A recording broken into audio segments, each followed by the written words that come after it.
Now to the latest on those three huge fires in western Washington that left nearly 200 people homeless Tuesday night.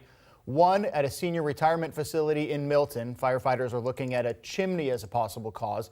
Another at a condo complex in Federal Way where one woman died.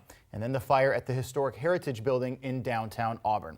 Fire investigators went into the Heritage yesterday afternoon. They still haven't found a cause for that fire that ripped through the building yesterday.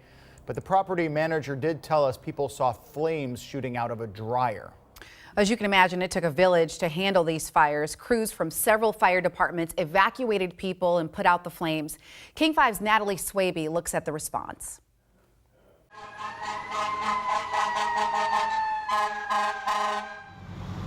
In a calm moment after a chaotic night, hats off to all the firefighters that were out working last night. Assistant Fire Chief Vic Pennington recounts how the calls just kept coming. They needed a lot of help. They had, fire up in the attic. The first request was for backup in Auburn, where flames were shooting out of the Heritage Building, a place that houses businesses and apartments. South King Fire sent 3 engines and a ladder truck to join the effort to fight this fire.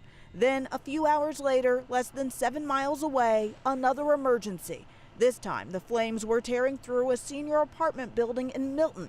And a couple hours later, crews had to scramble again, this time to help Assistant Chief Pennington. So we had units from SeaTac, we had units from Kent, and we had units from Tacoma. They all rushed to a Federal Way apartment fire where one person was trapped. You have firefighters that are committed to the rescue. You have firefighters that are using the hose lines to hold the fire in check. On one night, 3 big fires left nearly 200 people without a home. What I've seen is, the all hands on deck mentality at the Red Cross. That's why this middle school has been turned into a shelter, why the school cafeteria is now a place to find coffee and some comfort. Well, you'll be sure to let us know if you need anything. Okay. All right. The Red Cross is stretched thin, but still answering the call. One of the busiest nights that we've had in a long time. The same can be said for the community of firefighters that tackled a tough night together.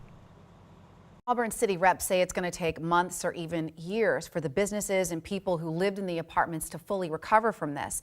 Now, if you'd like to help, here's what you can do. You can drop off donations at the Auburn Food Bank. They especially need towels, adult winter clothing, toiletries, and food. You can also make a donation at the auburnfoodbank.org.